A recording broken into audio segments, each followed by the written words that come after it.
expansionism dominates. The doors of peace shut forever. The fragile bonds of love and fraternity are scarce.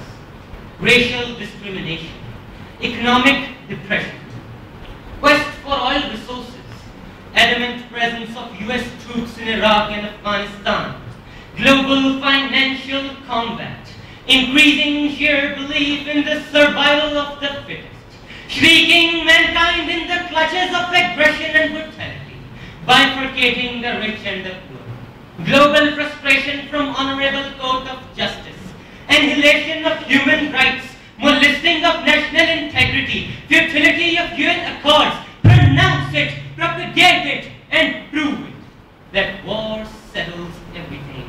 War settles everything. Mr. President, peace emerges, peace bonds, peace flourishes from the wreckage of the wars, from the ruin of the torture cells, from the treacheries of the traitors. European Union is the outcome of long-lasting interstate jingling, based on nationalism, imperialism, and supremacy. Mr. President, war settles everything. War results in the commencement of new eras. War reflects public hope and happiness. War returns public participation and representation when human rights are abandoned, when rights of liberty, equality, and fraternity are shunned, when a pope, a king, a dictator suppressed everything and delivered nothing, then humanity besieges. Humanity pledges to shatter the fetters of torture, atrocities, and atrocities. As global history witnessed, that in reaction, Magna Carta was formulated in England, French, Russian, and Iranian revolutions occurred, UN European Union emerged on the world map, and events like that of Gaddafi becomes fluid to convey the world and humanity that peace is the ultimate offering of the world.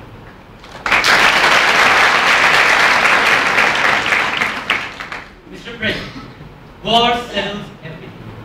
Humans are an aggressive species. Conflict is very much a part of our collective personality. War is indispensable because peace is not possible without paradox possibility of violence. In fact, violence has been used to solve more problems than many other means in the history of the world. Civilized debates, persuasive discussions, diplomacy, economic pressures, and political negotiations and reconciliations, when proved futile, war is the final option, Mr. President. War is the final option. For instance, chaotic polite of Karachi was aggravated during the mutual consensus of political parties. Let's combat target killers. Let's combat all those forces that are shattering our national peace and stability. Mr. President, if North Korea or Iran decided to use a nuclear device to subjugate neighbors, a declaration of war would be suitable. When Saddam Hussein was killing innocent Iraqi citizens, a declaration of war was suitable. Yes, war is indispensable, inevitable sometimes, because there is no other alternative.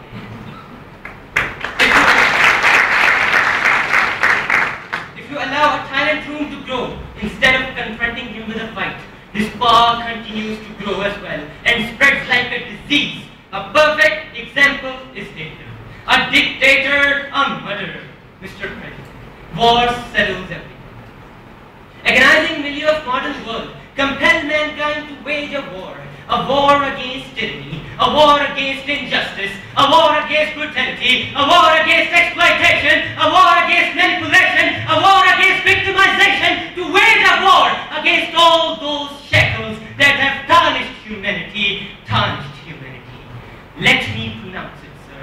Let me voice it, sir, to alter human life. From dejection to felicities, from adversity to prosperity, from injustice to equality, we need